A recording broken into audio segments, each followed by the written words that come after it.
दोस्तों, आज हम एक ऐसे मुद्दे पर बात करेंगे जो आजकल काफ़ी आम हो गया है। अक्सर देखा जाता है कि लड़कियां लड़कों पर झूठे रेप केस कर देती हैं। रिलेशनशिप में रहते हुए जब सब ठीक चलता है तो कोई दिक्कत नहीं होती, लेकिन जैसे ही शादी की बात नहीं बनती या रिश्ते में दरार आती है तो कई बार लड़कों पर झूठे इल्ज़ाम लगाए जाते हैं। मैं कोर्ट में ऐसे केसेस खुद देखता हूँ। पैसों के लिए भी कई केस दर्ज कराए जाते हैं। आपको जानकर हैरानी होगी कि कई राज्यों में रेप पीड़िताओं को सरकार की तरफ से मुआवजा भी मिलता है, और इसी का फ़ायदा उठाकर कुछ लोग इस कानून का गलत इस्तेमाल करते हैं। अब सच्चाई ये है कि असली पीड़िताओं की आवाज़ दब जाती है और झूठे केस करने वालों की वजह से पूरे समाज में भ्रम फैलता है। तो लड़के ऐसे मामले में क्या करें, वो अपना बचाव कैसे करें? सबसे पहले तो आपको लड़की के साथ रिश्ते के दौरान की तस्वीरें, वीडियो और चैट सुरक्षित रखनी चाहिए। ये तस्वीरें, चैट और वीडियो साबित करेंगे कि आपने ज़बरदस्ती या लालच देकर कुछ भी नहीं किया है। सब कुछ लड़की की रजामंदी से हुआ है। शारीरिक संबंध लड़की की रजामंदी से बने हैं। अब मैं आपको एक महत्वपूर्ण प्रावधान के बारे में बताने जा रहा हूँ। बीएनएस की धारा 33। यह प्रावधान पुराने आईपीसी की धारा 39 में भी था। बीएनएस की धारा 33 के तहत आप कोर्ट में पहले ही इन्फॉर्मेटरी पिटीशन दायर कर सकते हैं। इसमें आप कोर्ट को सूचित कर देंगे कि लड़की आप पर झूठा रेप केस कर सकती है। इस याचिका को कोर्ट में डालने पर लड़की को कोई भी सूचना या नोटिस नहीं जाएगा। यह केवल कोर्ट के रिकॉर्ड में रहेगा। जब आपको लगे कि लड़की आपको फंसा सकती है तो आप यह याचिका कोर्ट में डालकर पहले ही जानकारी दे सकते हैं।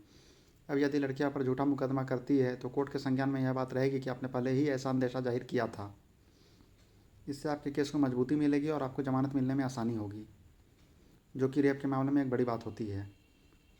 आपको एसपी को और थाने में भी लिखित सूचना दे देनी है। महिला आपको झूठे केस में फंसाना चाहती है, पर जब आप ऐसी सूचना देने जाएंगे तो अक्सर पुलिस आपको रिसीविंग नहीं देती है। रिसीविंग सबूत है कि आपने पुलिस को सूचना दी है। तो आपको क्या करना है, आपको यह सूचना डाक के माध्यम से पुलिस को भेज देना है। इसके बाद आप लड़की के ऊपर धारा 217 और धारा 248 के अंतर्गत मामला दर्ज करा सकते हैं। बीएनएस की धारा 217 कहती है, झूठी सूचना देना इस इरादे से कि लोक सेवक अपने वैध अधिकारों का प्रयोग किसी अन्य व्यक्ति को हानि पहुंचाने के लिए करे। बीएनएस की धारा 248 कहती है, झूठा आरोप लगाना किसी व्यक्ति को हानि पहुंचाने के इरादे से। यहाँ पर सुप्रीम कोर्ट ने भी पृथ्वीराजन वर्सेस द स्टेट मामले में कहा है, शादी का झांसा देकर रेप का मामला तभी माना जा सकता है जब दो शर्तें पूरी हो।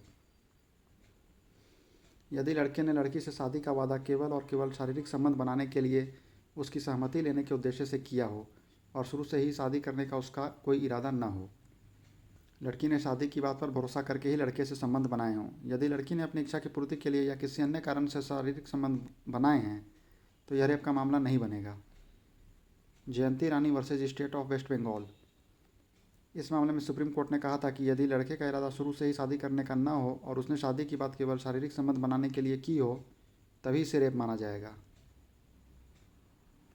दोस्तों, हम अपने चैनल पर ऐसी ही जानकारी लाते रहते हैं। चैनल को सब्सक्राइब जरूर करें। धन्यवाद।